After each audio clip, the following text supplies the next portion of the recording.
Em nosso estudo de hoje é a lição 1 do livro Seara dos Médiuns e tem por título Num Século de Espiritismo. Num século inteiro de atividades, temos visto a ciência procurando apaixonadamente as realidades do espírito. Provas indiscutíveis não lhe foram regateadas, e tantas foram elas que Richer conseguiu articular com êxito as bases clássicas da metafísica, usando recursos tão demonstrativos e convincentes quanto aqueles empregados na exposição de qualquer problema de patologia ou botânica. Sábios distintos, entre os quais Wallace, Zollner, Crookes e Lombroso, Myers e Lodge, mobilizando médiuns notáveis, efetuaram experiências de valor inconteste. Entretanto, se nos 20 lustros passados a mediunidade serviu para atender aos mistérios brilhantes da observação científica, projetando inquirições do homem para a esfera espiritual, é justo satisfaça agora as necessidades morais da Terra, carreando avisos da esfera espiritual para o homem. Se o primeiro século de doutrina espírita viu realizações admiráveis, desde os cálculos profundos da física nuclear aos rudimentos da astronáutica, surpreendeu igualmente calamidades terríveis, como sejam as guerras de conquista e rapinagem, nas quais os campos de prisioneiros foram teatros para os mais hediondos espetáculos de barbárie e degradação em nome do direito, a técnica na destruição de cidades em massa, as inquisições políticas, a feição das antigas inquisições religiosas, a mordação da liberdade de consciência, a proliferação das indústrias do aborto, às vezes com o amparo de autoridades respeitáveis, a onda crescente dos suicídios, o delírio dos entorpecentes, o abuso da hipnose, o genocídio transformado em costume elegante da vida moderna, o aumento dos chamados crimes perfeitos com manifesta perversão da inteligência e a percentagem assustadora das moléstias mentais com alicerce na obsessão. Desse modo, não nos basta apenas um espiritismo científico que despenda indefinida cota de tempo averiguando a sobrevivência do ser além do sepulcro. Embora a elevação de propósito dos pesquisadores eminentes que tateiam os domínios da alma, não podemos esquecer a edificação do sentimento. É assim que, repetindo as lições do Cristo para o mundo atormentado, não nos achamos simplesmente diante de um espiritismo social, mas em pleno movimento de recuperação da dignidade humana, porquanto em verdade, perante o materialismo irresponsável a sombrear universidades e gabinetes, administrações e conselhos, laboratórios e templos, cenáculos e multidões, o Evangelho de Jesus para esclarecimento do povo tem regime de urgência.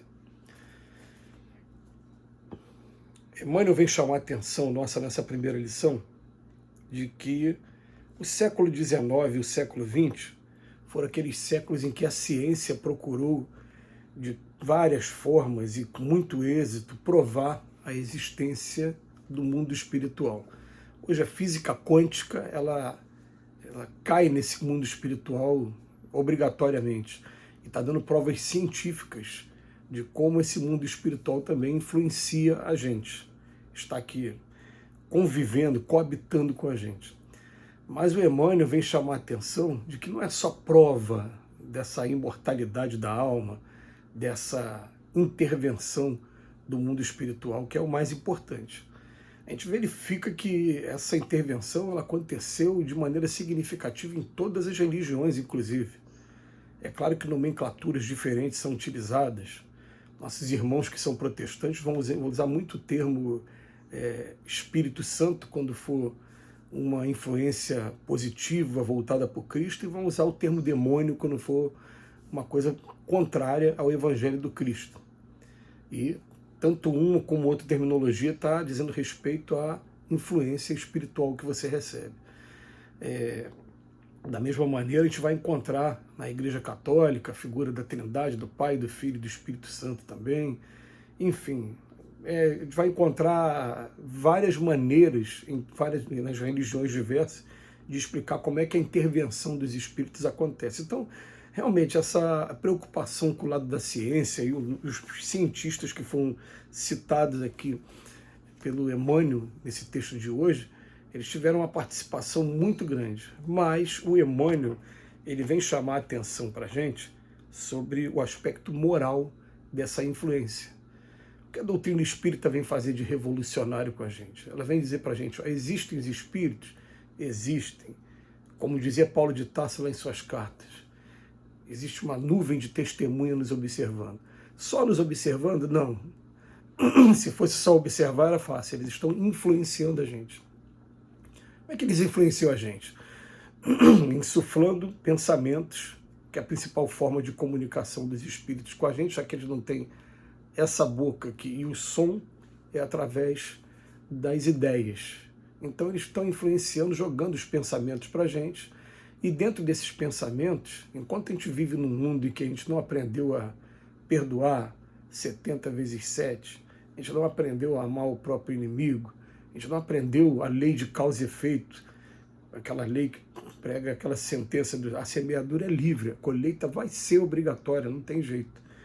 Então você começa a ver que, enquanto a gente não tem isso, o século também, além de ter visto evoluções admiráveis na astronáutica, como ele fala aqui na física nuclear, viu calamidades terríveis, viu guerras, campos de concentração, as pessoas utilizando a ciência também para fazer mutação genética, como aconteceu, né, não na Alemanha, porque os campos de concentração principais não eram na Alemanha, eram os países vizinhos, mais notadamente ali na região da Áustria, na região da Polônia, né, que foram os principais campos de concentração. E a gente percebeu essas experiências genéticas, científicas, a gente viu destruição de cidades em massas, em massa mesmo. A gente viu inquisições políticas, como o Emmanuel fala. Quando fala de destruição de cidade em massa, a gente vem logo na cabeça Hiroshima, Nagasaki, mas principalmente a destruição da Europa. A gente viu depois essa inquisição política, porque ele faz até uma comparação com as inquisições religiosas, mas as perseguições políticas, os assassinatos daqueles que eram oposição, né? Como diz o Gonzaguinha, numa das letras dele aqui no Brasil, né? Memórias de um tempo onde lutar por seu direito é um defeito que mata. Proliferação de indústrias do aborto, às vezes com o amparo de autoridades respeitáveis, onda crescente de suicídios, os entorpecentes, as drogas químicas, o abuso da hipnose, do estudo da psicologia, lenocídio transformado em costume elegante da vida moderna, enfim, ele observou isso tudo. Então não nos basta apenas, segundo o Emmanuel, e esse é até o objetivo do estudo do Livro dos Médiuns, não é apenas você entender cientificamente como os espíritos influenciam a gente, os tipos de mediunidade, porque a gente sabe que tem pessoas que só enxergam os espíritos, mas não escutam, tem uns que só escutam, mas não enxergam, tem uns que só têm o dom da palavra na intuição, na hora que começa a falar, a intuição, né, vem e ele começa a falar. Tem gente que não, tem gente que é só... Cada tipo de mediunidade catalogado por Allan Kardec, minuciosamente catalogado, de maneira completa, até porque a gente começa a ler o Livro dos Médiuns, o que será que Allan Kardec deixou de enumerar, né, naquele momento? É o aspecto científico, mas agora a gente entra no aspecto moral. E o que estamos fazendo dessa influência? Estamos deixando ainda que essas técnicas de obsessão cheguem até a gente, porque o Emmanuel ainda fala isso, né? Percentagem assustadora das moléstias mentais que estão com base na obsessão, nesse processo de perseguição, de influência permissiva que a gente tem aqui na Terra. A gente sabe que a gente recebe essa influência, mas a gente sabe que é da nossa responsabilidade se a gente coloca essas influências na prática, e principalmente a gente está sempre lembrando isso. Ah, foi o espírito que influenciou, ele tem culpa? Tem, ele responde também. Mas você, a partir do momento que colocou na prática a ideia que ele insuflou na sua mente, você também tem responsabilidade talvez até maior do que ele, porque ele deu a ideia e você que praticou. Ele fica isento totalmente? Claro que não, mas você responde, inclusive no campo prático. Se tiver que responder por crime aqui na Terra, ele não vai poder ser preso. O preso é o médium. Então tem isso também, a responsabilidade é maior nossa. Então, a gente está aqui com uma esperança muito grande de bastante aprendizado nesse livro, Seara dos Médios. Que Jesus nos abençoe hoje e sempre.